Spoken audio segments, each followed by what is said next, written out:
nos toca abrir, inaugurar esta nueva sede del Círculo, lo cual siempre es un honor. Claro que también es una gran responsabilidad, ¿eh? No sé, ojalá demos el ancho, a ver, ustedes ya dirán.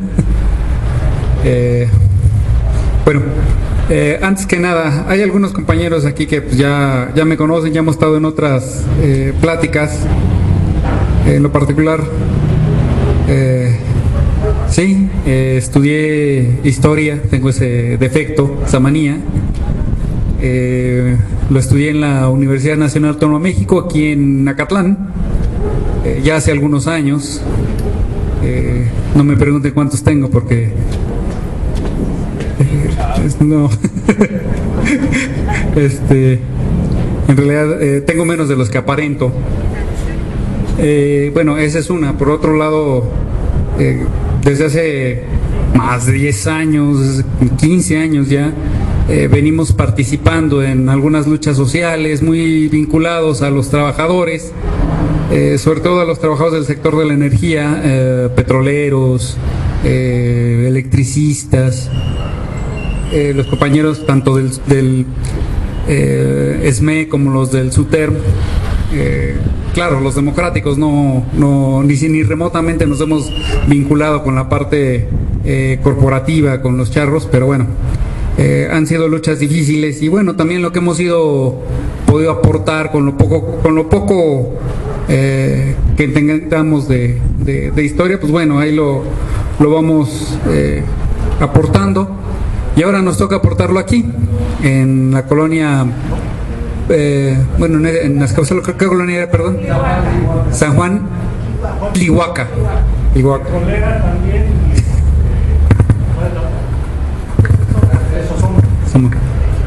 Bueno, disculparán mi desconocimiento de geografía, la verdad soy un poco neófito en Azcapotzalco, soy más del sur, del centro.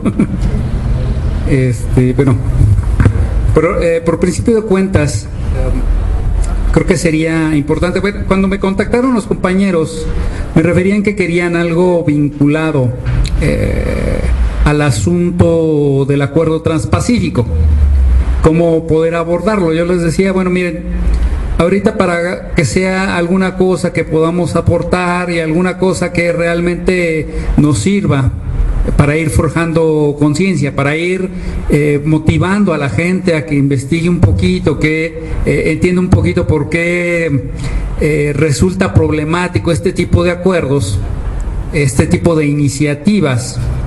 Bueno, ¿por qué no vamos haciendo primero una reflexión acerca de lo que es la soberanía? Sí, bueno, voy a meter mucho mi parte como historiador. No puedo negar la cruz de mi parroquia, pero tratemos de hacerla un poco más reflexionando, utilizando la historia viva, utilizando ejemplos de la historia para entender qué es esto de la soberanía. Por el otro lado, bueno, esto de la soberanía es un concepto que se maneja mucho. Soberanía esto, soberanía el otro, un pueblo debe tener soberanía, debe ser soberano, etcétera, etcétera, etcétera. Pero, de entrada, ¿alguna vez nos hemos preguntado ¿para qué queremos ser soberanos? ¿A qué nos sirve eso? De entrada, ¿qué es eso de la soberanía? No sé, ¿aquí alguien se ha preguntado alguna vez qué es esto de la soberanía? ¿Cómo para qué sirve?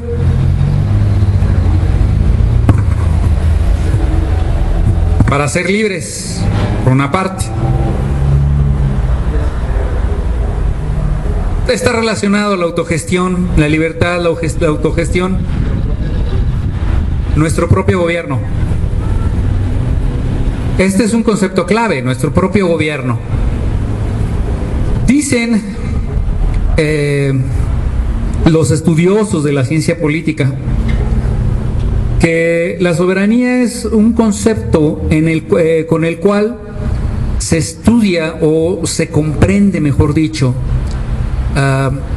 cuáles son las relaciones que se van tejiendo en torno a la organización del poder, las estructuras para ejercer el control político, el dominio político, todas estas o estructuras orgánicas se tejen para poder administrar la política. Esto es básicamente lo que, si ustedes buscan algunos autores clásicos de la ciencia política, van a encontrar en términos muy generales, de manera muy sucinta, que ellos definen más o menos así la soberanía. Bueno, esto es un primer elemento. De aquí, bueno, decía nuestro compañero, nuestro propio gobierno, es decir, nuestras propias formas de cómo organizarnos, cómo administramos el poder, pero ¿quién va a administrar ese poder? El pueblo. ¿Qué entendemos por pueblo?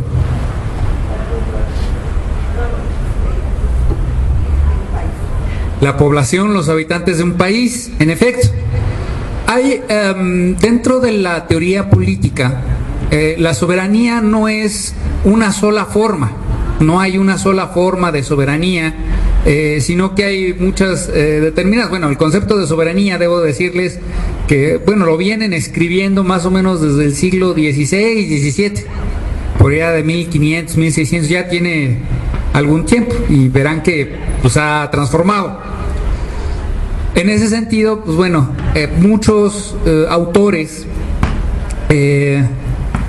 refieren o vinculan el concepto de soberanía con el concepto de pueblo. En efecto, creo que la parte más acabada, la parte que más lo ha desarrollado en términos de democracia, en términos de una soberanía democrática, ha sido esta, la que entiende que es el pueblo el que tiene que darse sus estructuras de gobierno. Pero hay otras formas también de soberanía. Una de ellas, los especialistas en ciencia política, una vez más, dicen que es la soberanía arbitraria. Es una cosa muy podría nosotros confrontarnos, decir, bueno, aquí de qué se trata, ¿no? ¿Cómo va a ser una soberanía arbitraria? Bueno, de entrada, a ustedes así la simple palabrita de soberanía, ¿a qué les remite? ¿Qué nos podría hacer pensar?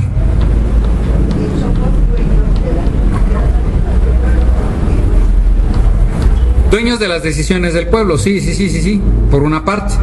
Pero soberanía, soberano, a reyes.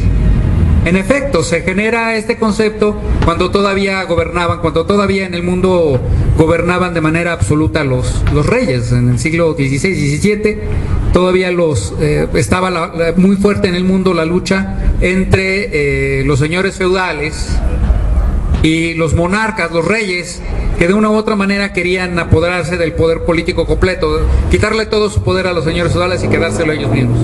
Bueno, si nosotros vemos cómo se va desarrollando por ese lado la soberanía, se va siguiendo, hay una línea de continuidad. Por un lado está la que nosotros encontrábamos, que es la soberanía popular, una soberanía más democrática que tiende a buscar una administración más justa, más amplia del poder, y tiene una lógica que sea así. Por el otro lado tenemos esta soberanía que de una u otra manera se ejerce de manera más personal. Un monarca es alguien que gobierna de manera sin muchas instituciones que medien su poder, y tanto más a su libre albedrío.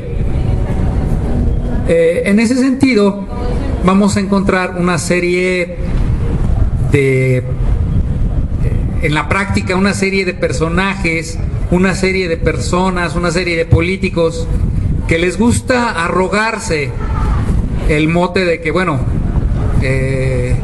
yo represento a la gente, y como la gente votó por mí, como yo soy el que ganó las elecciones, pues entonces se va a hacer lo que yo diga. Yo voy a hablar en lugar del pueblo, nada más porque el pueblo votó por mí. En parte puede ser eso, pero más bien yo diría que es esta parte de una soberanía arbitraria. Se dedican a suplantar. No se entiende de manera la democracia como que debe haber un ejercicio. ahí, bueno, en esta soberanía arbitraria encontramos que lo está ejerciendo una persona, se lo está rogando a su libre albedrío. Ahí le corresponde a esta persona. Este no es el tipo de soberanía que nosotros queremos. Nosotros planteamos la necesidad de una soberanía democrática. Ahí quién le correspondería el poder, si es democrática, al pueblo. Ejercerla por y para el pueblo, pero con el pueblo. Hay algunos que les comento, suplantan. Históricamente ha pasado, no es la primera vez. En la historia hemos tenido muchas formas de soberanía donde alguien dice, yo voy a representar al pueblo nada más porque votaron por mí, pero no consulta ninguna decisión. Y si lo vemos, es una minoría la que vota y está colocándose en voz de todos. Perdón.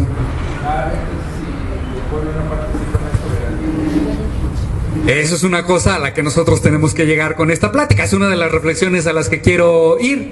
¿Habrá soberanía si el pueblo no participa? Esta es una buena pregunta. Creo que ese debe ser el eje en el cual tendríamos que articular nuestras reflexiones. Y si las ha habido, si la ha habido de una u otra manera cuando esto ha pasado. Vamos, la soberanía, lo que les quiero comentar, no es un concepto estático, no es una ley natural, como todas las cosas que ocurren entre los seres humanos, son relaciones sociales y cambian con el tiempo, cambian conforme van evolucionando, conforme se van desarrollando las relaciones sociales. El mismo concepto de soberanía ha ido evolucionando. Pero este es el asunto. ¿Hay una soberanía realmente democrática sin el ejercicio del pueblo? Podríamos podríamos en una primera instancia decir que hay quien se arroga, quien toma para sí el nombre de la soberanía y con eso trata de legitimar sus decisiones, pero ¿por qué intereses está movido? ¿Realmente son intereses democráticos o de quién son esos intereses? Esta es otra de las cosas que nosotros tendríamos que plantearlos. Muchos problemas. Vamos reflexionando, esto es una reflexión. Lo primero que nosotros necesitamos para poder reflexionar de manera ágil, de manera efectiva, es podernos plantear los problemas. ¿Cuáles son los problemas que nos está planteando la soberanía? Ahora bien, con respecto a quién o a quiénes nos vamos a plantear la soberanía. Si nosotros decimos es la forma de estructurarse del gobierno, ok, ya nosotros decidimos en algún momento de nuestra historia, decidimos que se realizara una asamblea constituyente y fue el resultado de una constitución, y de esa constitución tuvimos una sentencia muy bonita que dice que la soberanía dimana del pueblo, original y esencialmente del pueblo, es decir, que es propiedad del pueblo, es prerrogativa del pueblo decidir cómo se gobierna, cómo se organiza. Y nos dimos una constitución y esa constitución tiene una parte orgánica y nos dice cómo va a estar estructurado el poder político. Bueno, si nosotros lo vemos desde un punto de vista, ahí ya está, ya ejercimos nuestra soberanía. ¿Bastará eso? ¿Realmente será suficiente? ¿Habrá cambios? Bueno, una cosa que tienen los pueblos como tales es que siempre va a haber muchos sectores dentro de ellos, y todos estos sectores, como seres humanos, van a tener intereses. Aquí el problema de cómo organizar las formas políticas y cómo hacer efectiva la soberanía democrática es cómo conseguimos de alguna manera que los intereses de unos y otros no hagan no menosprecien a los de los demás, cómo no los anulen y cómo se hagan las mejores cosas para la mayoría. Esto sería uno de los asuntos que nosotros tendríamos que ver en el de la soberanía. Vamos a encontrar a lo largo de la historia diversos problemas. Bueno, ahí hay un primer sujeto de con quienes vamos a tener que ejercer la soberanía. Un primer problema. Vamos a tener que ejercerla de manera interna. Vamos a tener que darle vida de manera interna. Son los mismos grupos sociales que van en algún momento determinado a tener intereses, los que van a buscar cómo imponer su forma de vida, sus intereses, todo aquello que les beneficia, aún en desprecio de los demás sectores. El chiste para mantener una soberanía democrática es cómo conseguimos que eso no pase. Segundo, el segundo frente. ¿Creen que nosotros en el mundo, en el planeta Tierra, somos en este momento poco más de 7,000 millones de habitantes? En México somos algo así como 120 millones. ¿Seremos la única nación? ¿Las demás naciones tendrán derecho a ejercer su soberanía? ¿Pero tendrán también intereses? Claro que los tienen. Y dentro de esas naciones habrá intereses que se contrapongan con los intereses del pueblo mexicano. Claro que sí, esto de alguna manera es como los matrimonios, es como las parejas. Para no ser excluyentes, pongámoslo de manera más amplia, como las parejas. Aún en las relaciones menos de menos estatus, en las relaciones de noviazgo, etcétera, pues bueno, hay al menos dos partes que tienen que ir mediando sus intereses, ir mediando cómo van viviendo y qué es lo que están buscando cada uno de ellas, y eventualmente se van a contraponer y se van a pelear, y si son como mi mujer y yo, hasta la vajilla va a salir volando cada que discuten, ¿no? Eso pasa en las parejas. Cuando chocan los intereses, puede haber conflictos y pueden llegar a ser muy serios.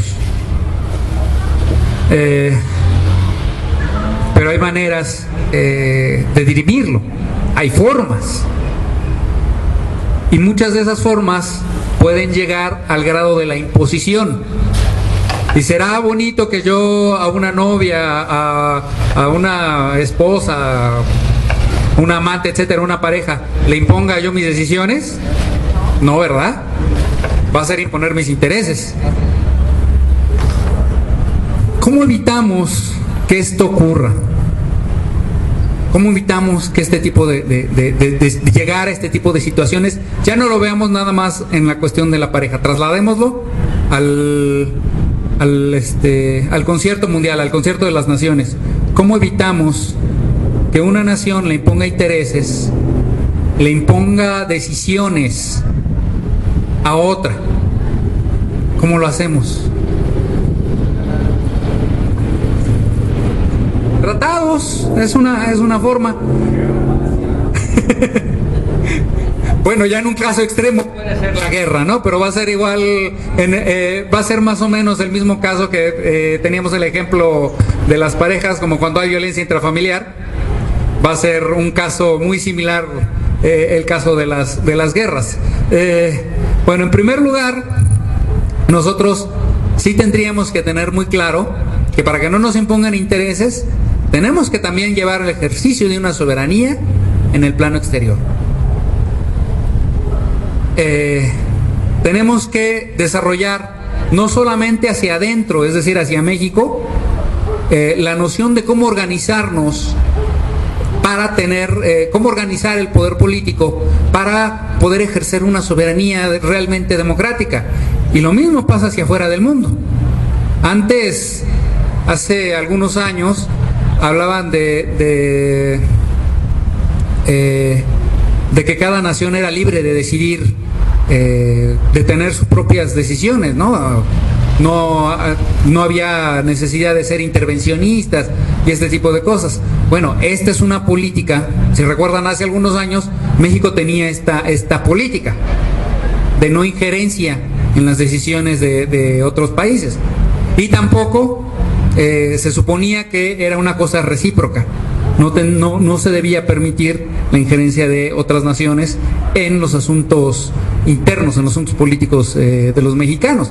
Esa era en teoría la política que llevaba a cabo el Estado mexicano, al menos por ley debía llevarla a cabo, debía desempeñarla.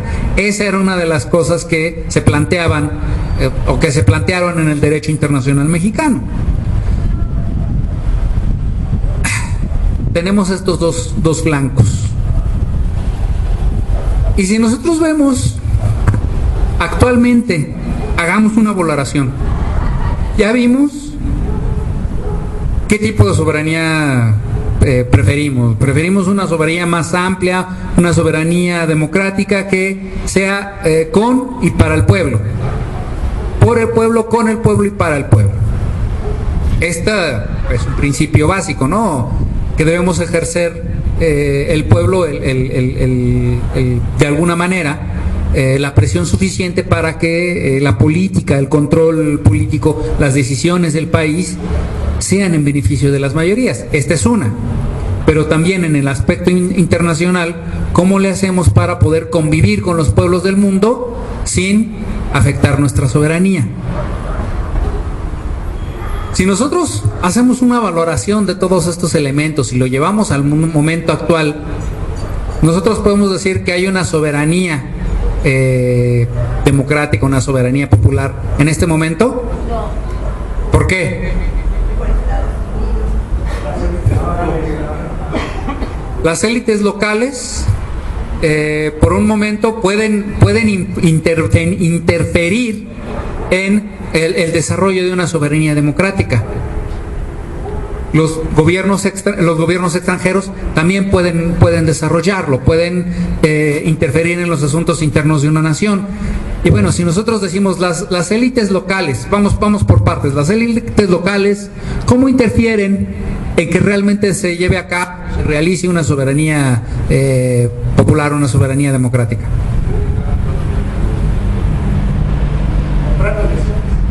Comprando elecciones, de alguna manera quitando la posibilidad,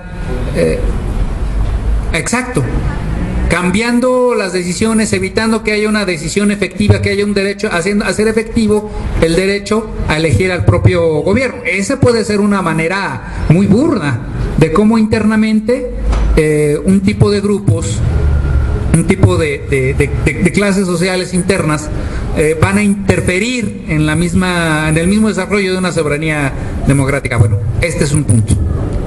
En el plano exterior, en el plano externo, decía la compañera que Estados Unidos, sí, pero Estados Unidos que está ahí, ¿no? Norte y lo que quieran, pero la oligarquía estadounidense sí, pero ¿cómo podría interferir si ellos están allá y nosotros estamos acá?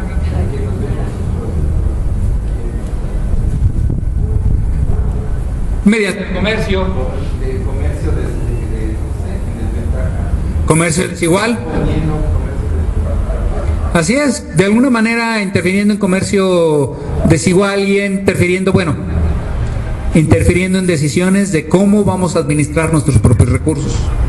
Bueno, si ustedes ven, ahorita por los dos lados tenemos un conflicto, ¿no?, de soberanía democrática. Hay como de una u otra manera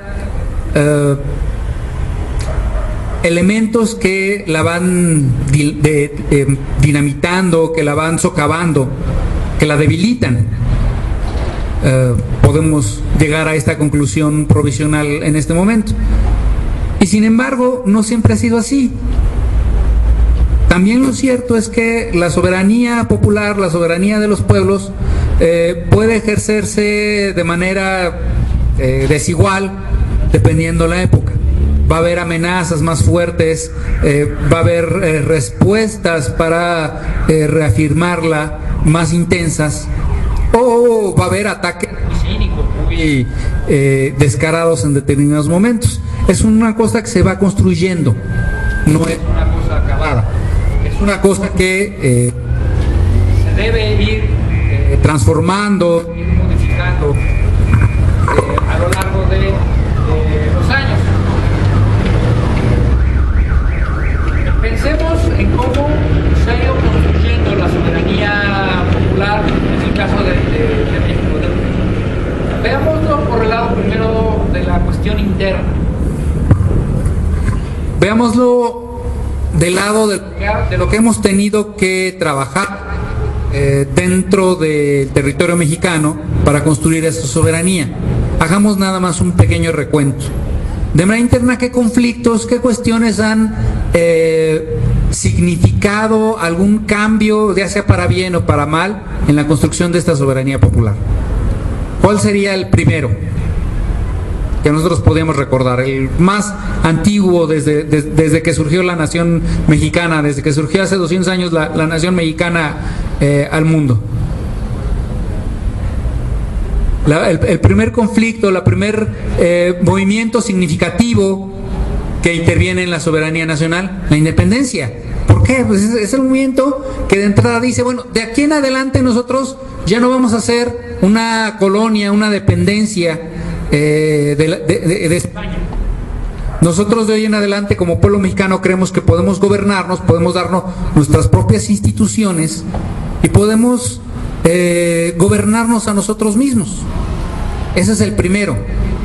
Y si ustedes lo recuerdan, es un movimiento que costó sangre. Y es un movimiento en el que participaron dos. De repente hay la idea de que los grandes movimientos sociales solo se construyen por dos o tres grandes personajes. Y si nosotros lo vemos un poco más detenidamente, no es así. Sí, podemos nosotros poner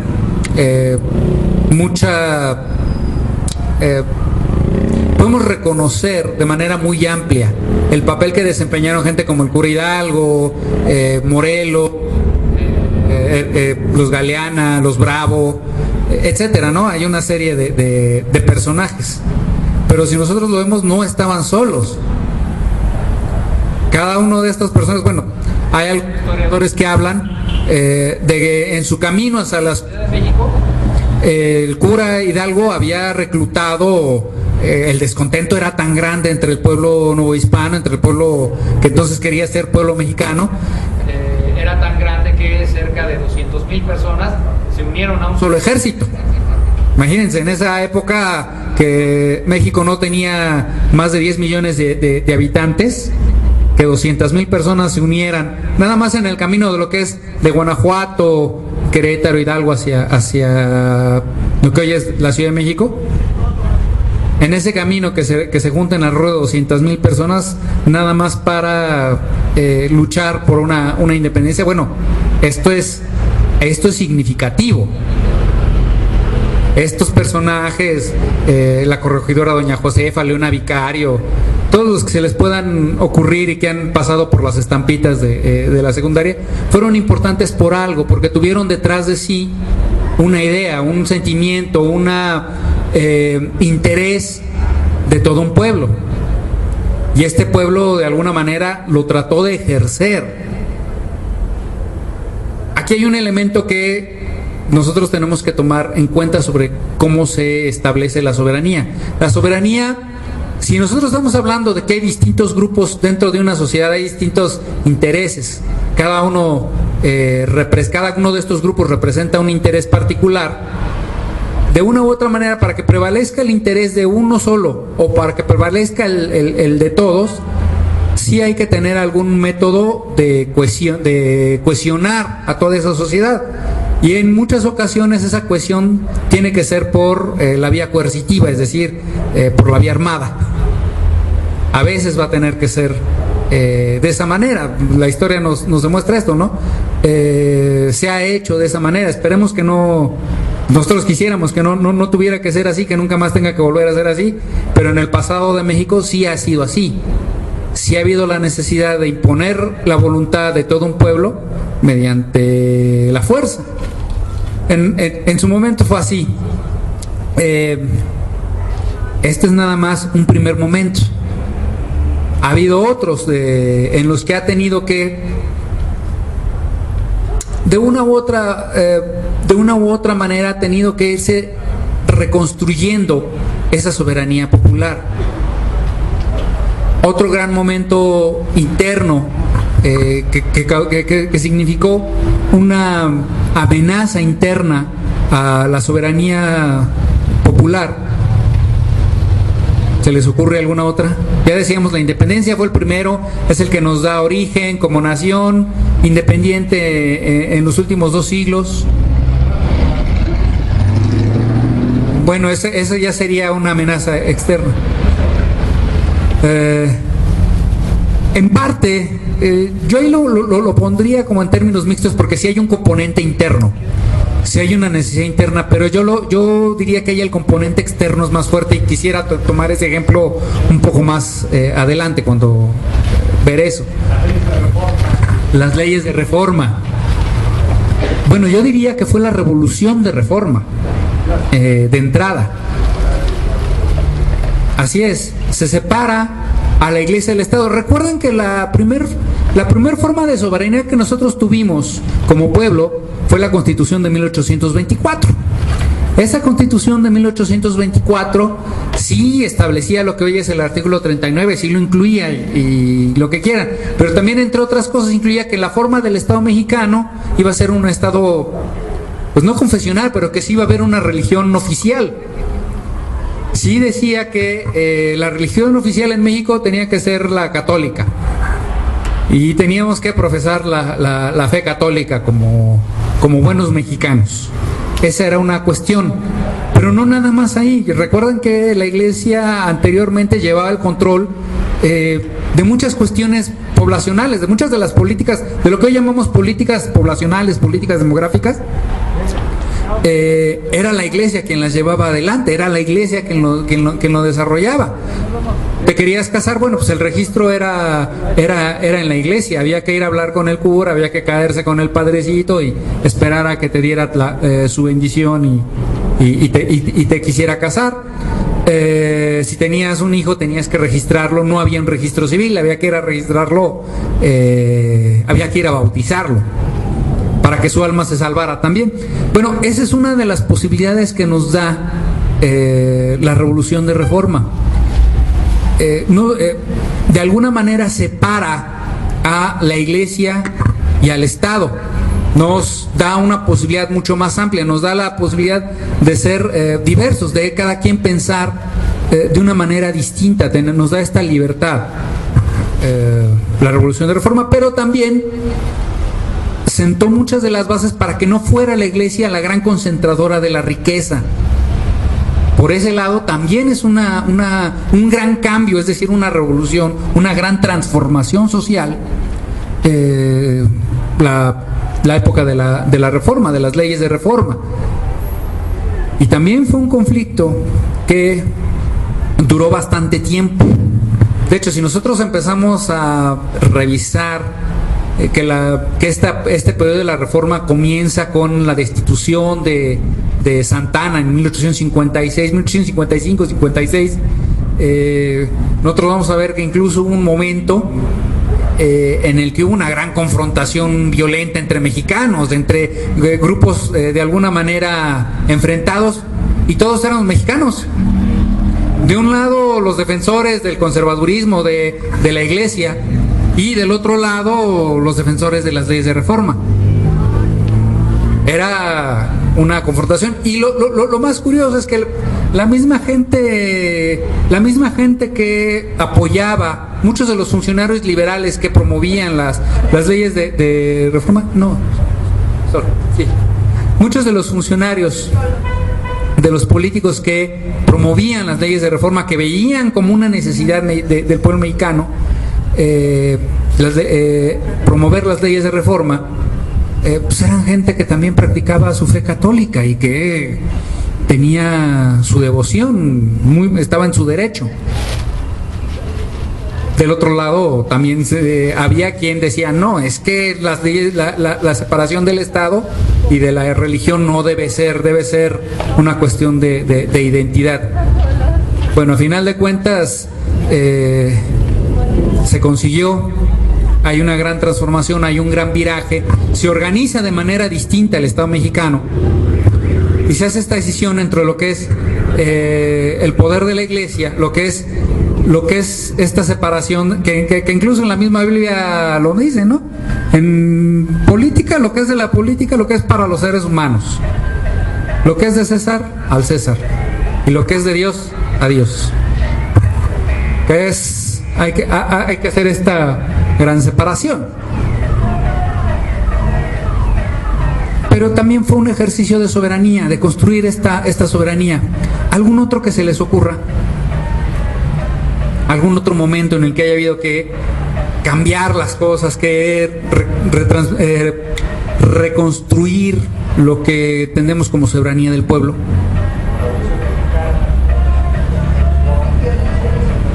Bueno, es todavía más clara, ¿no? La Revolución Mexicana. Hay muchos elementos. No es nada más como dicen ahora estos historiadores, sobre todo que vienen del Colegio de México, del ITAM. No es por tirarles tierra, pero pues es que coinciden en eso. Es la nueva historia oficial. Tratan de hacernos ver que la Revolución Mexicana solamente fue un movimiento político, democratizador, porque nada más cambiara las personas que estaban en el gobierno. Madero solamente quería eso, no quería todo lo demás, no quería el resto de la guerra. Y sin embargo nosotros vemos que, bueno, una cosa es lo que pudo haber representado Madero, y tiene su mérito, ¿no? El plantear la transformación, el cambio político, que estructurara la administración del poder, el cambio el recambio de personas en las instituciones. Ok, es de alguna manera acertado, no va con la democracia, no estar recambiando constantemente las instituciones para que no se anquilosen o no se generen ahí intereses en las estructuras políticas que vayan en contra del ejercicio de una democracia, de una soberanía democrática. Pero había mucho más. Había quien planteaba cosas más de fondo, no solamente el cómo nos vamos a dar nuestro propio gobierno, no solamente cómo vamos a decidir quién gobierna, quién ejerce el poder ejecutivo o quién ejerce el poder legislativo. No solamente se trataba de eso, se trataba de muchos cambios sociales, de estructurar muchos elementos, generar instituciones que beneficiaran socialmente a la población. Bueno, nosotros tenemos grupos como a los mismos zapatistas o a los villistas, ¿no? Que son grupos recios que estaban por la democratización de la tierra, estaban por que la gente pudiera vivir del producto de su trabajo en la tierra. No por nada retomaban los zapatistas ese lema de que la tierra es de quien la trabaja. Hasta ese momento, si nosotros pensamos cómo se había desarrollado el porfiriato, un elemento que se le había quitado al pueblo era la posibilidad de vivir de su trabajo. A los campesinos se les había quitado la posibilidad de vivir de su trabajo. Muchos de ellos, pues bueno, eran peones en las haciendas y eran sistemas prácticamente de esclavitud por deudas. Todo lo tenían que comprar en la tienda de raya y a sobreprecios, deudas cada vez más grandes, que por más que trabajara el peón, nada más nunca se liquidaban, nunca se saldaban esas deudas de manera muy curiosa, y eventualmente tenía uno que trabajar el resto de su vida en la misma plantación, bueno, no en la plantación, en la misma hacienda. Para hablar con propiedad, en la misma hacienda terminaba uno trabajando toda la vida y sin poder tener un desarrollo personal, una libertad de crecimiento, poder dedicarse a otras cosas, estudiar, etcétera, ¿no? Sin mayores perspectivas en el mundo. Ya ustedes dejen eso, ni siquiera muchas veces se tenía lo mínimo para que sobreviviera la familia de muchas de estos campesinos. Las tierras ejidales se desmantelaron por completo para incorporarlas a estas grandes haciendas, les llamaban latifundios. ¿Quién más? Además de los zapatistas, los grupos de trabajadores. Si ustedes recuerdan, hasta 1910, pues no había en México mayor organización entre los trabajadores, ¿no? Quien percibía un salario, quien trabajaba un salario, ya fuera en el comercio, en el gobierno o en las fábricas, pues no tenía derecho a organizarse, no tenía prácticamente más que el derecho de decir, me explota por favor. Era lo más que se tenía en esa época. No había una mayor posibilidad por parte de los mismos trabajadores para poder poner límites a la explotación de la que eran objeto. Esta es una de las cosas que también se introdujeron con la Revolución Mexicana. Era uno de los grandes cambios. Empieza a haber derechos para los trabajadores. Hace... ¿qué será? Será unos 4 años que estaba de moda esto de la reforma laboral.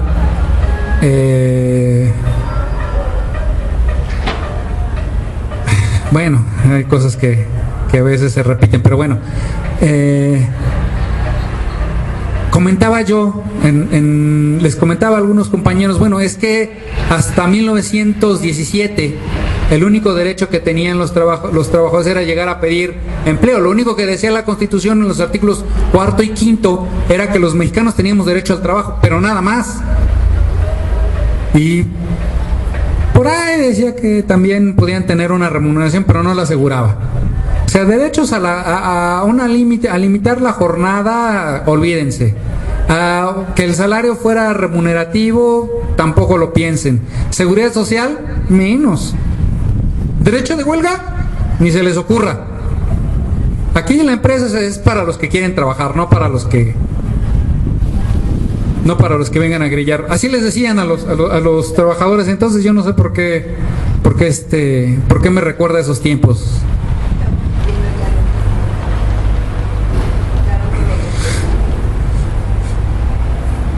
Estas eran muchas de las cuestiones que se reintroducen por los movimientos sociales derivados de la Revolución Mexicana. Más allá, una de las instituciones que derivan de la Revolución Mexicana es la construcción de una economía nacional, de un mercado nacional. Se empiezan a crear instituciones que permiten el desarrollo del mercado interno, desarrollo económico, el desarrollo de la industria mexicana, un desarrollo del campo propio, que ya no responda a los intereses de los propietarios de las haciendas, de los latifundistas, sino que ya responda a las necesidades de los mexicanos, del resto de la población. Y en parte, una de las cosas que se logran implementar como resultado de estos años, ya un poco después, unos 20 años después de la Revolución, pero sí todavía como una de las secuelas, fue la expropiación de los recursos naturales. La Constitución del 17 ya lo decía, Hay una ley agraria de 1915 promulgada por Venustiano Carranza, que también ya lo manejaba, ya lo decía, los recursos de la tierra son de la nación mexicana. ¿Y quién es la nación mexicana? Pues todos los que la habitamos. Esto es lo que decían ya desde ese momento. Se van ejerciendo de una u otra manera. Es una forma de construir soberanía popular. Nos damos leyes, nos damos instituciones que permitan que sea el beneficio de nuestra propia organización como pueblo, de nuestra propia economía, la que vaya beneficiando a los mexicanos. Y al menos hay 3 momentos en los que se va construyendo de manera interna esta soberanía, y ahora de manera hacia el exterior, frente al resto de los países del mundo. Ha estado amenazada esta soberanía, más allá de que la guerra de independencia tiene también mucho ese componente, es digamos algo en los dos sentidos. Es la construcción de una soberanía interna porque es el punto de partida en donde empiezan a crearse las instituciones del pueblo mexicano, pero también es hacia el extranjero. Se empieza a poner una barrera entre lo mexicano y lo que es de España. entre lo mexicano y lo que es del resto del mundo. Pero después de ese momento nos hemos encontrado con amenazas de la soberanía. Una era la que comentaba el compañero Alex, la guerra de Texas. Sí, en efecto, hubo el siglo XIX. No soy muy especialista en siglo XIX mexicano, pero más o menos como historiador tengo que conocerlo. Es uno de los requisitos que me dan para poder terminar mi carrera. Era estudiar bien el siglo XIX. Quizá no como especialista, pero sí tener una idea bastante clara.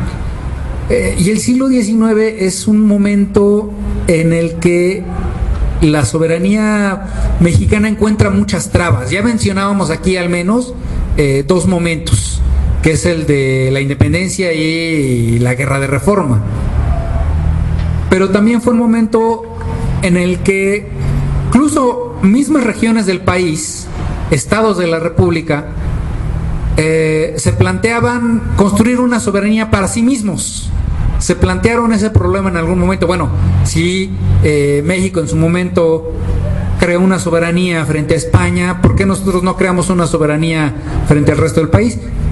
Y esto tiene que ver con que encontraban que siendo parte de México tenían muchos problemas. Era muy complicado el sacar adelante una nación tan grande. Nosotros encontramos no solamente que hubo problemas en Texas, nosotros encontramos problemas en Coahuila, Baja California, la península yucateca, el mismo Chiapas. Hubo una serie de estados que en su momento se plantearon, oigan, ¿por qué no nos independizamos de estos cuates que nada más están peleando? El problema es que uno de estos conflictos, los demás, si nosotros lo identificamos, Yucatán sigue siendo parte de territorio mexicano, aunque ellos digan que no, sigue siendo parte de México, Yucatán, las Californias también, Chiapas ni se diga. Aguascalientes en su momento lo intentó, de hecho por eso lo separaron de Zacatecas, en castigo por andarse queriendo independizar, lo separaron de Zacatecas. El factor que hace la gran diferencia fue que hubo un metiche. Aquí Estados Unidos fue quien alentó y de hecho promovió una gran migración de estadounidenses para que se convirtieran en colonos de territorio tejano. De hecho, si nosotros podemos revisar un poquito los libros de historia y los más básicos, hasta los de texto, bueno, al menos en mi época lo decía, pero yo también fui a la primaria hace más de 30 años. No sé, los de ahora. Uy, es un gran problema. Es un gran problema. Pero bueno, en los libros de historia todavía de hace 30 años, incluso en los escolares, les recordaban esto, ¿no? Estados Unidos promovió o facilitó que colonos que eran sus ciudadanos aprovecharan las leyes primero de la corona española y luego del gobierno mexicano para poder poblar Texas. Recuerden, bueno, Texas y todo el norte desde lo que hoy es Jalisco, Guanajuato, toda esta zona del país, más o menos el centro, hacia el norte, era una zona prácticamente despoblada, no había más que 2 o 3 pueblitos ahí de vez en cuando. Y no había, bueno, también tiene su razón de ser, no es un gran desierto aquella zona, es difícil poblarlo y mucha gente no quería irse a vivir, se hicieron muchos intentos. Pero uno de los grandes problemas de Texas era ese. De Texas y todo el norte de lo que fue México, de lo que es el sur de Estados Unidos, era el mismo problema. No había quien se quisiera ir a vivir para allá.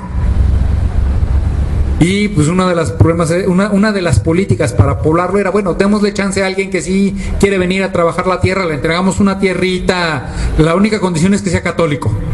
Eso sí. Bueno, yo no sé qué tenía de católico Moses Austin, Stephen Austin, Samuel Houston, todos estos personajes que fueron los colonos que fueron los líderes de los colonos que llegaron a poblar lo que hoy es Texas. Con el tiempo, esta misma gente fue la que aprovechó el descontento que había, ese ánimo separatista que había en algunos por construir una soberanía propia, fueron los que fueron alentados, fueron apoyados por el gobierno norteamericano para promover la independencia de Texas. Por eso le decía, no es tanto un conflicto interno, hay un elemento que sí es intervención, de injerencia directa. Y aquí hubo uno de los primeros momentos, una de las primeras alertas que nosotros debemos tener. Les decía, de una u otra manera, un elemento que requiere una soberanía de cualquier tipo, pero sobre todo la soberanía popular, es que para poder ejercerse tiene que haber un elemento coercitivo, tiene que haber una unidad popular, una unidad del pueblo, tiene que haber una cohesión social lo suficientemente fuerte para rechazar cualquier intervención extranjera o para evitar que los grupos internos se agandallen, en términos muy llanos. Y eso fue lo que no había en su momento en el caso del México de 1836.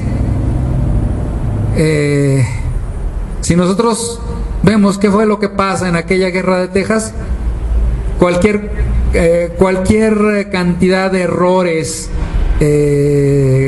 nosotros nos vamos a encontrar con cualquier cantidad de errores por parte de los dirigentes.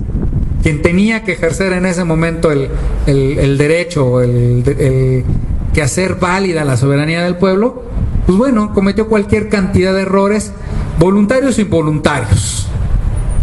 Muchas veces eran por los propios egos personales, las propias ganas de sobresalir sin mayor mérito por encima de los demás, pues bueno, también afectaron a México, y esa fue una de las cuestiones por las cuales se pierde el territorio mexicano. Y bueno, aquí es un primer momento donde encontramos que hay una lucha por la soberanía. Ok, de una u otra manera no es muy afortunado, sí se pierde. ¿Qué otro momento podemos encontrar a lo largo de la historia mexicana en que se pone en riesgo la soberanía mexicana, la soberanía del pueblo mexicano? No nada más la soberanía mexicana, sino del pueblo mexicano. ¿En qué otro momento se llegó a poner en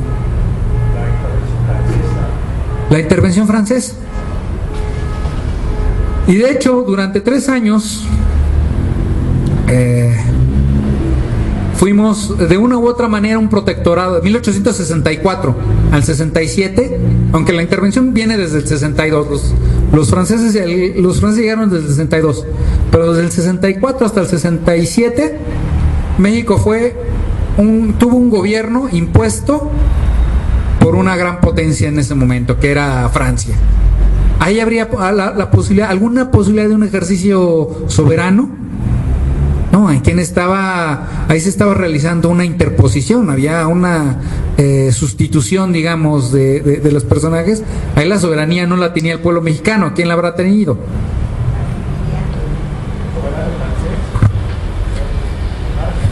En términos formales era el Imperio Mexicano, pero el Imperio Mexicano no estaba ejerciendo, digamos, esa soberanía con recursos propios, sino con recursos del Imperio francés.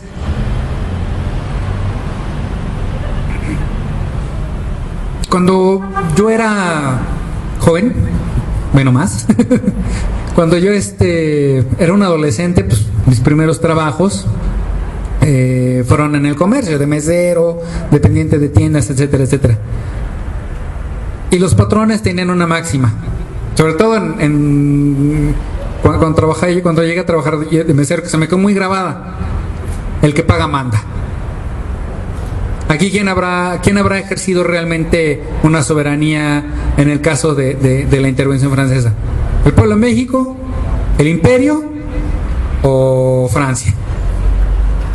Eran los que pagaban de una u otra manera, eran los que tenían el billete, los que financiaron al imperio Maximiliano, al segundo imperio mexicano, fueron los banqueros franceses en términos generales.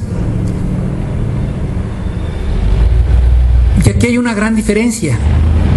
Aquí sí hubo una gran diferencia respecto no solo a la guerra de Texas, a la guerra de independencia de Texas, sino incluso a la intervención norteamericana del 47-48. Ambos tuvieron en común que no hubo una defensa exitosa de la soberanía mexicana. Aquí sí la va a haber. Aquí sí hubo un momento en el que el gobierno mexicano pudo defender esa soberanía, pero aquí hay dos cosas que nosotros tenemos que ver, no nada más la figura de Juárez. Juárez es el dirigente, el líder que de una u otra manera encausa los deseos, encausa los intereses de todo un pueblo. Pero Juárez no estaba solo. Juárez, si él hubiera sido nada más él hubiera podido enfrentar a gente que venía muy bien armada, que está muy bien preparada en las artes militares. Es más, gente que estaba considerada, era el ejército mejor armado del mundo, el mejor entrenado y el más capaz. Él solito, o bueno, si acaso con Lerdo, bueno, con los con Iglesias, con la generación de los liberales, hubiera podido enfrentar a los franceses. Obvio que no. Él representaba algo. Juárez representaba a alguien. Él no se arrogó, no llegó y se dijo, yo soy el pueblo, desde ahora me instituyo, yo soy el pueblo mexicano y usted, señor emperador, no es bienvenido. Claro que no. De una u otra manera tuvo que pasar todo este tiempo, tuvieron que pasar estos años de guerra, estos 5 años de guerra en que estuvo el país, para que pudiera rescatarse. Pero una guerra, si uno está solo, si una fuerza está solo, es muy rápido que lo liquiden a uno. ¿Están de acuerdo?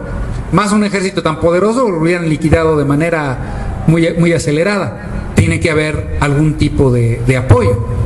Y ese tipo de apoyo era todo un pueblo, toda una nación que estaba dividida. Sí, había quienes apoyaban al imperio, es cierto. No vamos a mentir, no nos vamos a engañar.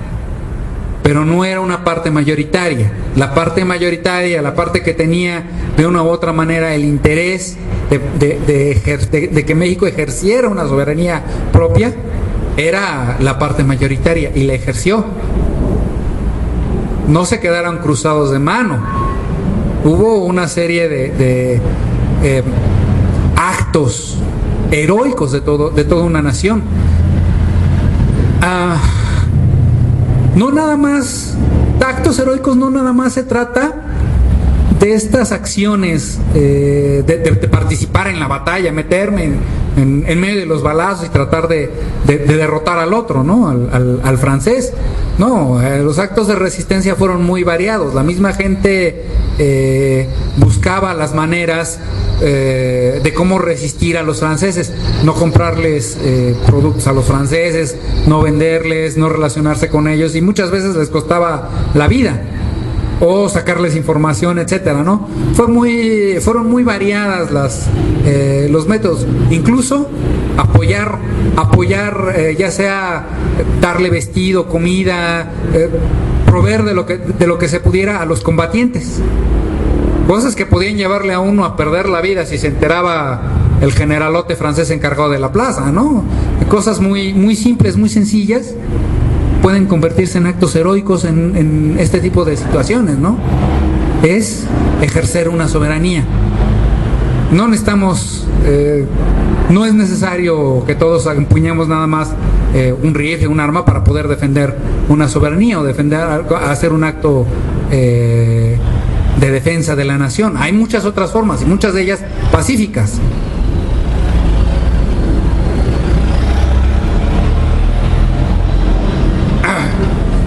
Bueno, hasta el momento espero que esto vayamos bien, vayamos claros, que sea productivo, que les lleve algo a ustedes.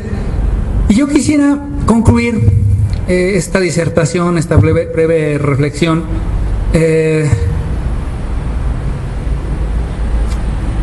tratando de que viéramos cómo se ejerce la soberanía en la actualidad, más allá de las cuestiones formales que les mencionaba, que les he tratado de mencionar, que he tratado de desarrollar sobre la necesidad de una unidad social, de la cohesión, de realmente tomar un papel activo en la decisión por parte del pueblo, conformar pueblo que realmente ejerza ese derecho a la soberanía, tome en sus manos la decisión de cómo organizarse y no solo darse leyes a sí mismo, sino también las personas que van a hacer que se cumplan esas leyes, hacer que vivan esas instituciones. Más allá de eso, quisiera que nosotros viéramos en nuestro entorno, en nuestra actualidad, si para ejercer una soberanía popular basta nada más con lo político. Si nosotros tenemos nada más en las manos esa situación de que basta con a saber a quién ponemos, ejercer un papel político, un papel activo en la política, en la organización de la sociedad, nada más con eso basta. En la actualidad, ¿cuáles serían cuestiones básicas para defender nuestra soberanía? La organización, por un lado.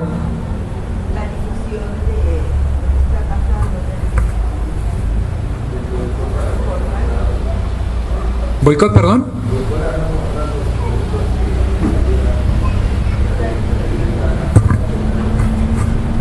¿Por qué se les ocurre que podría servir esto de hacer un boicot a productos o empresas, qué sé yo, que puedan afectar nuestra soberanía? ¿Cómo una empresa podría afectar nuestra soberanía?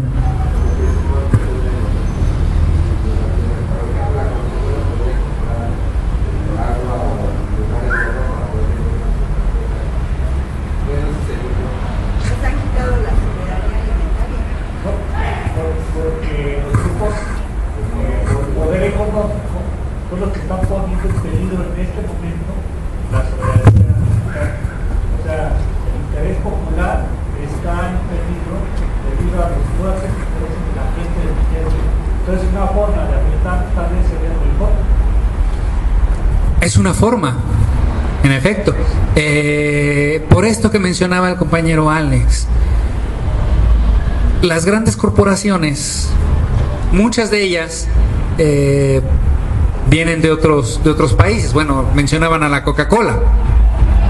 Pero bueno, yo se la reviraría ahí, compañero, y le diría, ¿sabe usted que Coca-Cola no es una empresa, bueno, que distribuye Coca-Cola en México y que tiene la licencia de Coca-Cola en México y en América Latina? No es una empresa gringa con sede en Atlanta, sino una empresa con sede en Monterrey. Se llama Fomento Económico Monterrey.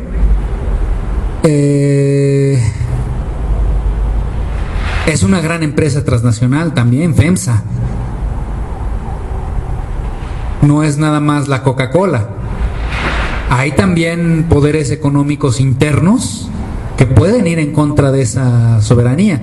Nosotros no solamente se trataría de Coca-Cola, si nosotros revisamos la lista, bueno, tenemos a Walmart, que es una de las más conocidas, la Nestlé, que es la que pone, tenemos a, ay, se me fue ahorita la de los transgénicos, Monsanto, Syngenta, Pioneer, son de transgénicos. Si nosotros nos vamos, ¿cuáles otras empresas transnacionales han ido metiéndose en el país? Bueno, nosotros vamos a encontrar a Texaco, Chevron, Statoil,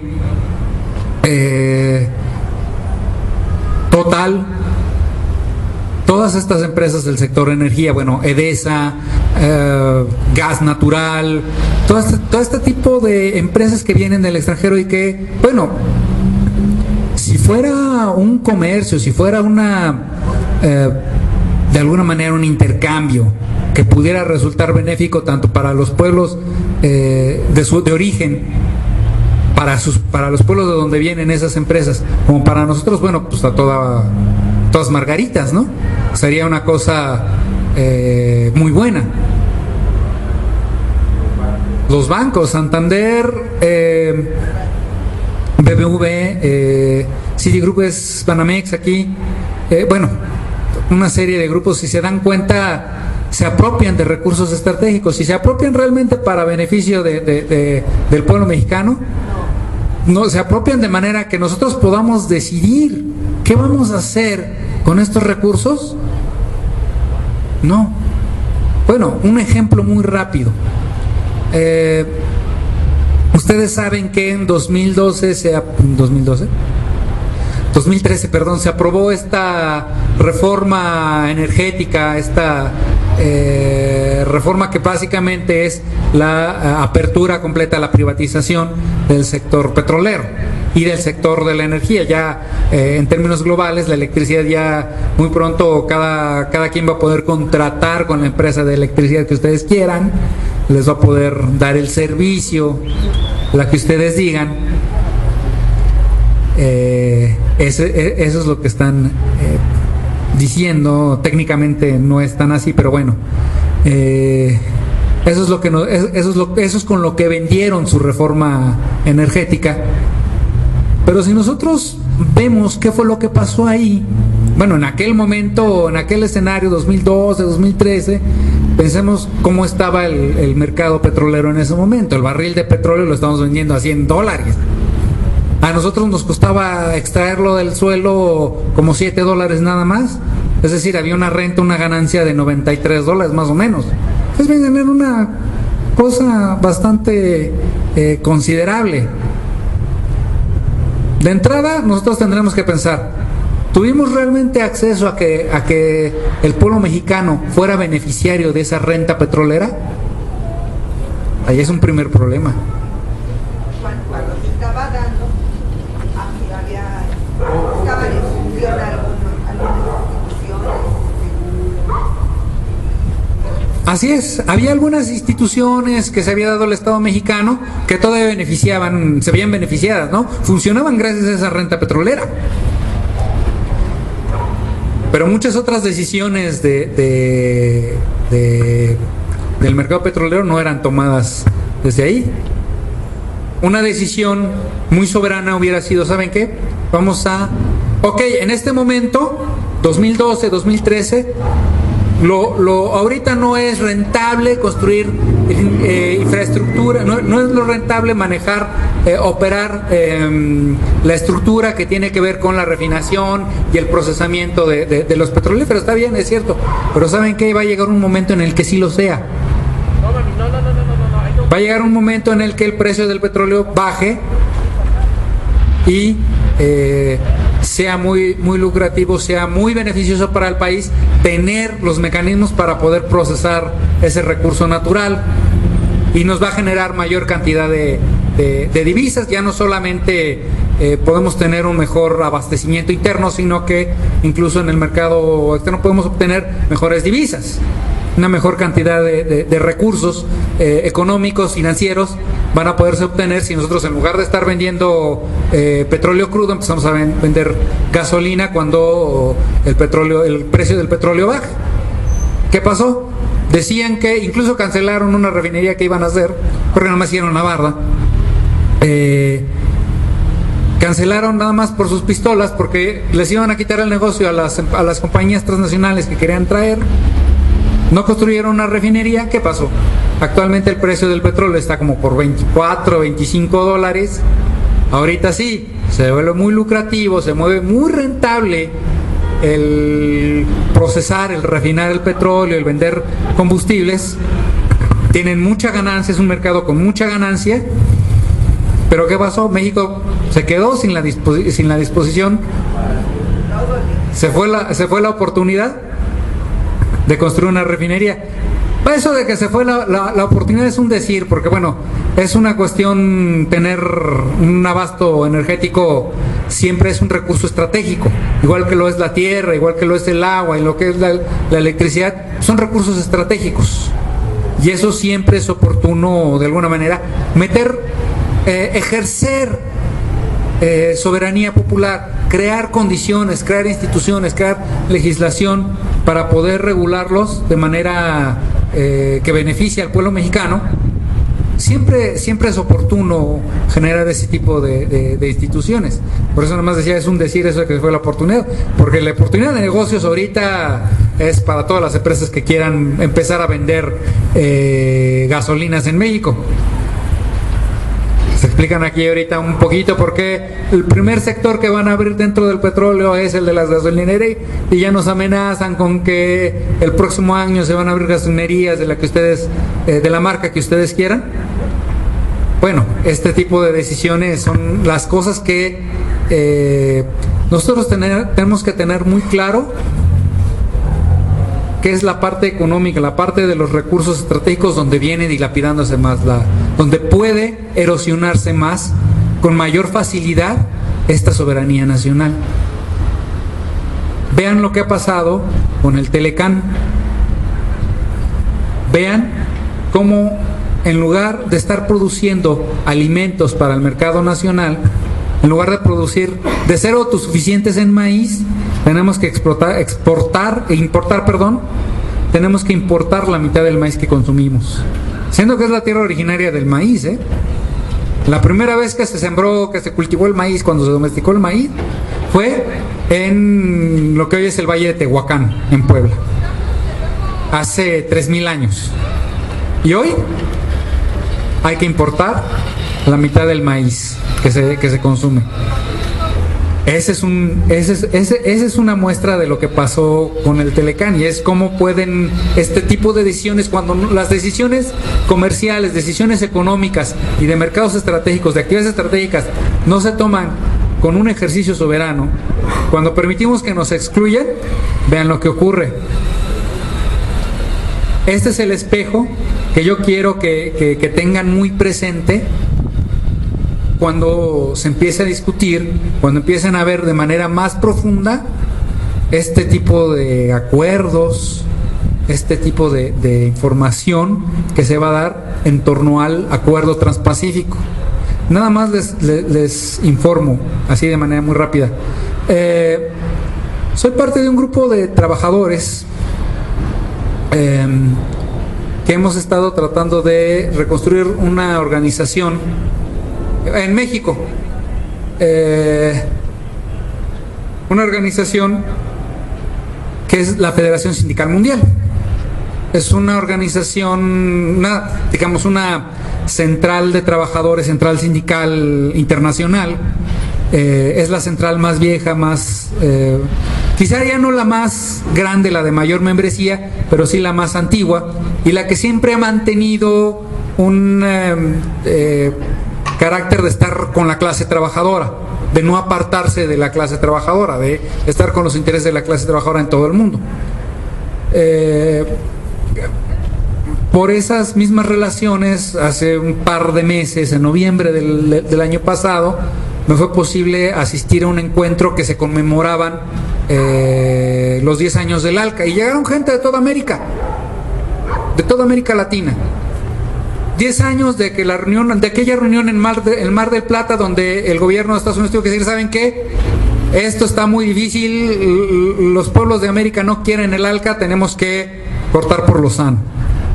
Se derrotó en su momento al ALCA. Vean, no fue una movilización nada más de 2 o 3 personas, ni siquiera nada más de una nación. Fueron grandes movilizaciones sociales en todo el continente, todo el subcontinente americano, en toda Sudamérica, que lograron detener un acuerdo de libre comercio que proponía Estados Unidos. Se consiguió. Y hoy en estas reuniones lo que se discute es cómo vamos a contener al acuerdo transpacífico y cómo vamos a contener al acuerdo transatlántico, que también es otro que ya está negociando Estados Unidos y en el que nos va a querer meter. Este tipo de acuerdos cupulares que no determinan, no están determinados, no tienen ningún componente de defender una soberanía popular, una soberanía del pueblo, sino quién sabe qué están queriendo hacer. Es una soberanía bastante, en el mejor de los casos, una soberanía bastante arbitraria, bastante autocrática, bastante de secta, pero no es en ningún momento una soberanía popular. pero de que hay posibilidades de detenerla, eso solo depende de un actor central. ¿Quién será? El pueblo.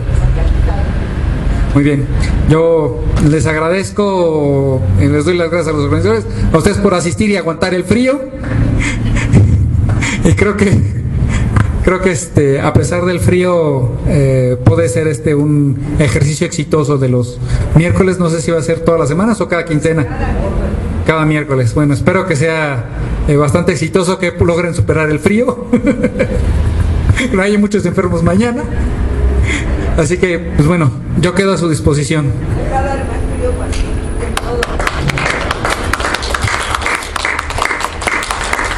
Pues a ver, pues creo que es la oportunidad de comentar de cada uno de nosotros, pues, al comentar algo, preguntar algo aquí al licenciado Eduardo Pérez. A ver.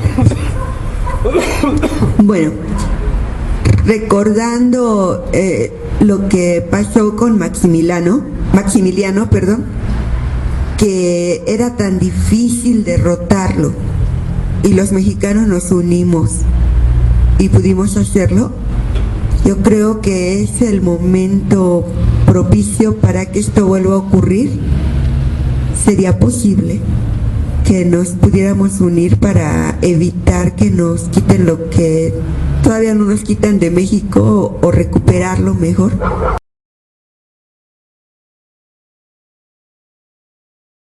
Trata nada más de defender lo bueno o las características que tiene un pueblo, sino ya empezar a defender fantasías. Bueno, mencionamos ahorita la Segunda Guerra Mundial, es un perfecto ejemplo, ¿no? El nazismo y el fascismo en general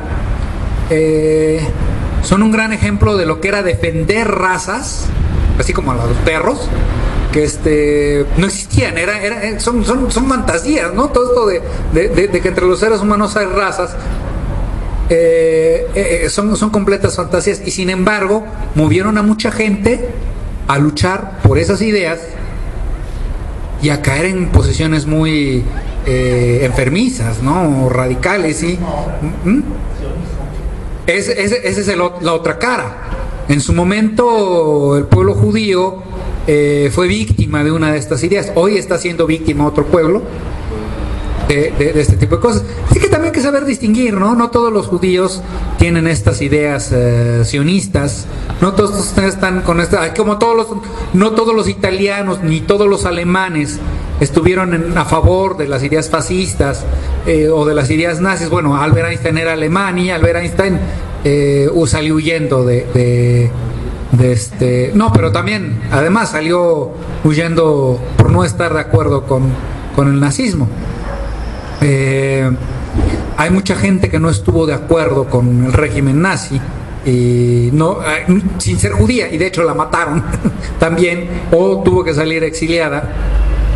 Muchos italianos que tampoco estuvieron de acuerdo con el fascismo, con Mussolini, y muchos judíos no están de acuerdo con el sionismo. Hay que tener muy claro que no podemos llevar a esas ideas. Por lo mismo, nosotros no podemos llegar a una defensa irracional nada más porque es hecho en México, ya es bueno automáticamente, ¿no? Entre los mexicanos también hay quien hace las cosas bien y quien hace las cosas mal. Entre los mexicanos también hay empresarios que pues hacen su chamba, ¿no? De alguna u otra manera dinamizan la economía, pero hay otros que son unos, ¿para qué decirlo, no?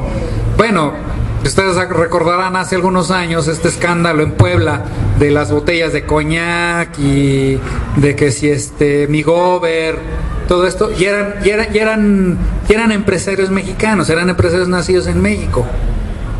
Y son empresarios que se solazan, ¿no? Fomentan la pederastia y no sé qué tal, tienen una red de pederastia y no sé qué tanto tipo de cosas. Hay que tener muy claro, ¿no? De que no se trata nada más de defender lo hecho en México de manera irracional.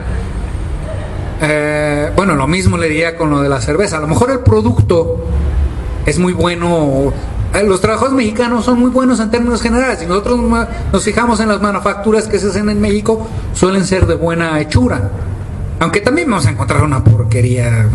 Hay de todo. Igual pasa con los chinos. De repente a nosotros nos llega mercancía china y decimos, no, ya es pirata, ya es de lo malísimo. Y sí, pues es lo que nos llega, ¿no? Esas de 2 pesos, juguetes de 2 pesos que se rompen nada más de verlos. Y si son como mi sobrino, va a durar menos todavía.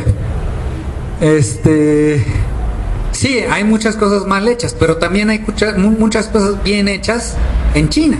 Hay manufacturas muy bien elaboradas.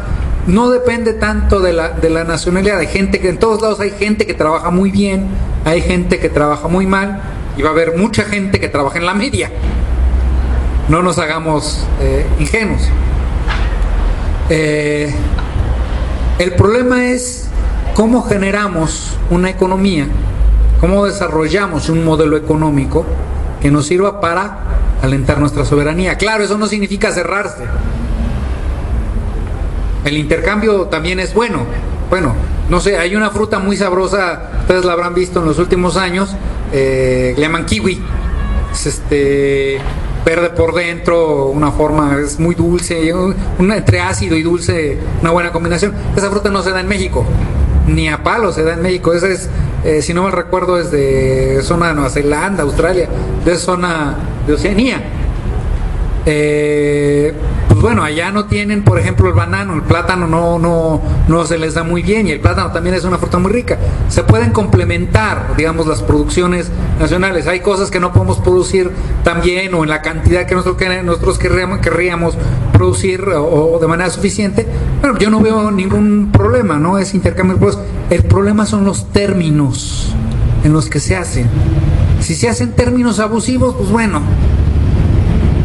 Si vamos a hacer una intercambio, si nosotros vamos a irle a vender hielo a los esquimales, pero de manera que ellos no puedan obtener hielo, no puedan picar el hielo de donde vienen, bueno, pues los estamos fregando, ¿no? Los estamos fastidiando a su propia existencia, ¿no?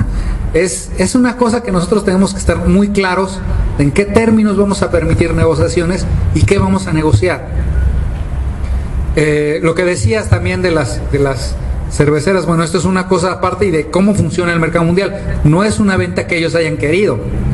Si nosotros vemos la familia, ¿cómo se llaman los de la FEMSA? Son los se me olvida, los Sada. Los González Garza son los de Modelo, y los de la Cuauhtémoc son los de Sada. Bueno, hay varios. Eugenio Sada es uno de los principales empresarios y promotores del grupo Cuauhtémoc Moctezuma, de la cervecería Cuauhtémoc Moctezuma. Y su familia es la que dividió en dos grupos. Por un lado la cervecería Cuauhtémoc Moctezuma, y por otro lado lo que hoy es el grupo FEMSA. Muy dividido. O sea, son gente de dinero, son gente de un poderío económico interno que tienen para poder imponer muchas posiciones en la política interna. Esos son el tipo de grupos del que nosotros debemos cuidarnos. Si queremos ejercer una soberanía nacional, son el tipo de grupos que pueden imponernos a nosotros condiciones, siendo que son una familia, son unos poquitos. Pero ¿a qué grado está llegando o a qué grado puede darse el comercio internacional, el mercado internacional, o de qué tamaño serán las empresas transnacionales y qué poder tendrán que le pudieron arrebatar la cervecería a las dos familias? A la González Garza, tanto a la González Garza como a la Sada, les arrebataron las cervecerías. Fueron mecanismos que les llaman compras hostiles. O sea, de mecanismos financieros de, tienes tanto en deuda a través de la bolsa de valores, pues a través de la bolsa de valores te voy y te quito la empresa. Así de grave fueron los asuntos en las dos cervecerías. Y vean, es también, bueno, yo diría que también puede ser una amenaza cómo se comportan estas grandes transnacionales, multinacionales o como quieran llamarlas, que son tan voraces y tienen tanto poder que pueden arrebatar y prácticamente relegar a un papel secundario a otras oligarquías. Por eso les diría, tengan cuidado. Es el tipo de cosas que nosotros debemos ver. Y creo que la salida no solamente es consumir, digamos, en lo local. Y creo que no se limitaría nada más a eso, sino que de alguna manera nosotros tenemos que buscar la alternativa para generar nuestros propios mecanismos económicos, ya no nada más las tienditas o favorecer a los pequeños tenderos, al sastre, etcétera, sino también ir rebuscando cómo generar una economía interna, modelos de economía, modelos de empresa que puedan favorecer al pueblo. Bueno, ahí hay una beta que ahora está un poco de moda por la forma en la que se resolvió el conflicto de Luz y Fuerza, que son los de las cooperativas. Las cooperativas también puede ser eventualmente un modelo que nosotros, como pueblo mexicano, para ejercer una soberanía, tendríamos que explorar, porque no nada más es comprar y vender, no se reduce al comercio, sino a la producción de mercancías. Si nosotros podemos conseguir producir lo que necesitamos, bueno, el comercio con el exterior podrá ser en términos mucho más soberanos, podremos decidirlo en mejores condiciones, no en cómo nos impongan. Esa es una cuestión que nosotros tendríamos que ir pensando, o más bien, no solo pensando y actuando, cómo construimos modelos económicos más del pueblo.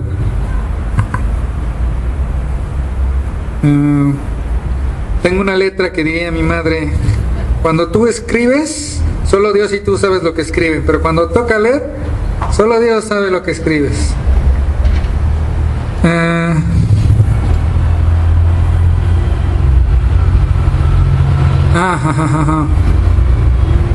La pérdida de soberanía, este ejemplo de con los Estados Unidos, estos modelos de cómo la competencia productiva en la producción en el mercado internacional puede hacer que se pierda soberanía. Si se permiten modelos que controlen las grandes transnacionales, el capital monopólico, si nosotros vamos permitiendo, si no le ponemos trabas a que surjan este tipo de capitales, siempre va a haber ese riesgo, ¿no?, de que otra empresa extranjera o de que un competidor en otra nación que te pueda producir más barato y más en mayor cantidad una mercancía, pues bueno, te va a arruinar por más y tu modelo de economía popular nunca va a funcionar.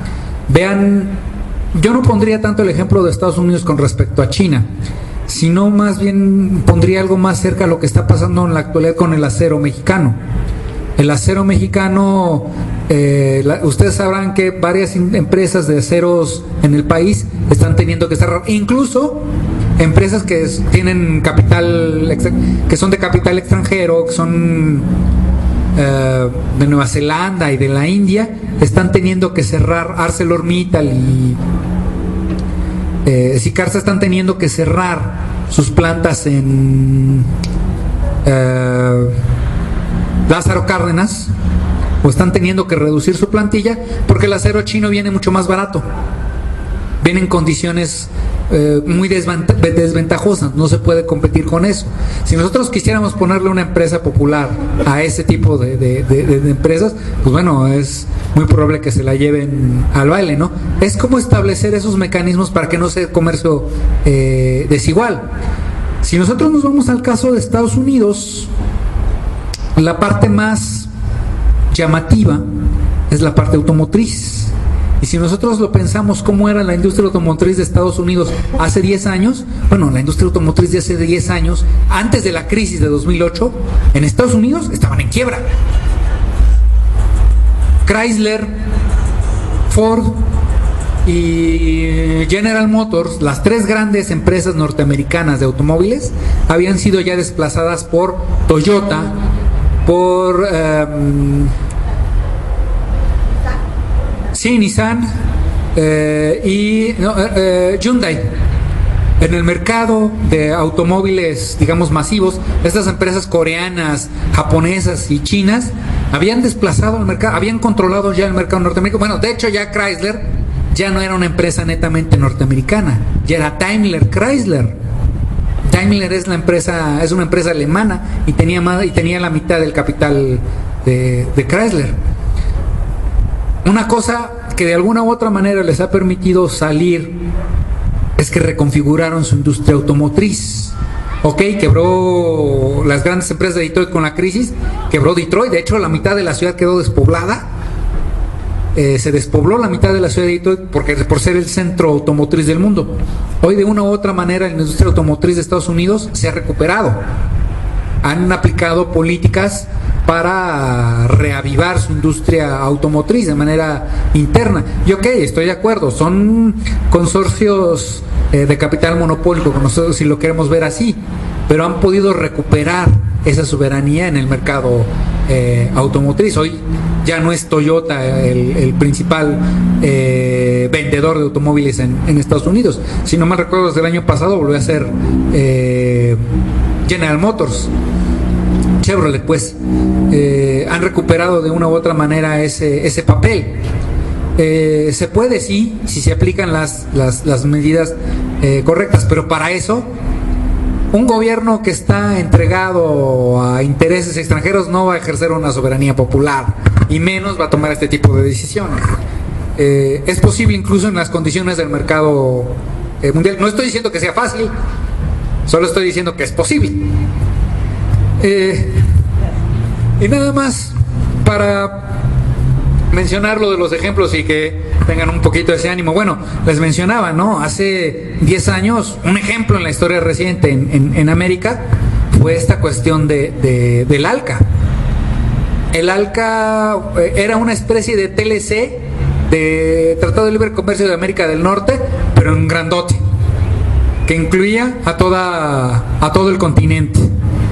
¿Qué pasó? Los pueblos se movilizaron, hubo en estos encuentros de la Cumbre de las Américas, que era donde estaba negociando ese tipo de acuerdos, hubo grandes movilizaciones cada que se realizaban, las rondas fueron saboteadas por la movilización popular, la movilización de los pueblos, a donde iban los negociadores, a donde se iban a reunirse los negociadores, ahí había pueblo, ahí había gente, ahí había movimientos sociales que estaban protestando y que estaban tratando de boicotear. Y no solo eso, se dio también la coyuntura de gobiernos en América Latina que empezaron a proponer, ok, vamos, no estamos en contra del comercio entre pueblos, lo que pasa es que lo queremos de manera más horizontal, de manera que sea más en condiciones de igualdad, no en que tú me impones lo que quieres que yo produzca y compro lo que tú me quieras vender. No, vamos a hacerlo en condiciones de igualdad, que sea complementario, que nuestros pueblos se complementen. Surgió así la alternativa del Mercosur. Esa es una. Otra bastante reciente de cómo recuperar esa soberanía nacional. Hace 4 años, 2000, no, ya van a ser 5 años. 2011 en Ecuador se consiguió expulsar a las grandes petroleras que estaban usurpando de alguna manera, que estaban beneficiando sin mucha retribución al pueblo, el sector del gas y del petróleo en Ecuador. Consiguieron recuperar su soberanía en un sector estratégico que era el de la energía. Y fue también una lucha social, un movimiento que incluyó sobre todo a los pueblos indígenas. Los pueblos indígenas, a través de la CONAIE, realizaron una movilización impresionante y lograron recuperar tierras que les habían sido quitadas a los mismos pueblos indígenas por las grandes compañías transnacionales petroleras. Y bueno, también se logró nacionalizar mucho del sector petrolero. También en el mismo sector petrolero, en 2012, Argentina consiguió, también con el respaldo de una gran movilización, la unidad de las mismas centrales de trabajadores, pueblo en general, respaldaron la nacionalización de la industria petrolera y se llevó a cabo y no hubo manera de moverlos. Hasta la fecha, con todo y que cambiaron de gobierno y ahora es un gobierno bastante reaccionario, bastante neoliberal, no han podido revertir, y es difícil que reviertan la nacionalización de la industria de los hidrocarburos en Argentina. Nada más estos tres ejemplos muy rápidos de lo que puede pasar en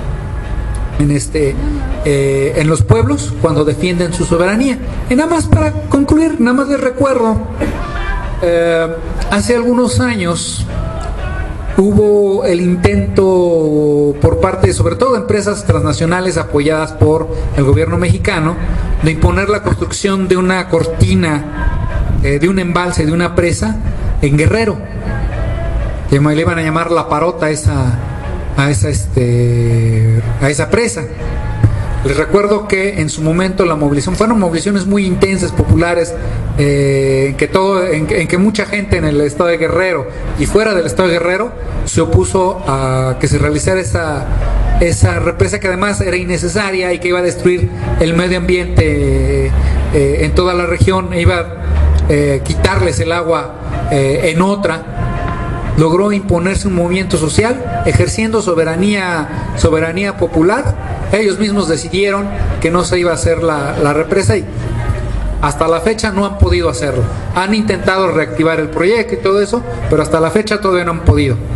Ese es el tipo de enseñanzas que nosotros debemos tener. Hay otras, a lo mejor parecen nimias en el caso de México, porque sí, tenemos mucho peso en contra, pero sí hay ejemplos también en México de que se puede ejercer la soberanía del pueblo, pero a condición de que haya unidad y cohesión dentro de los movimientos sociales. Muchas gracias.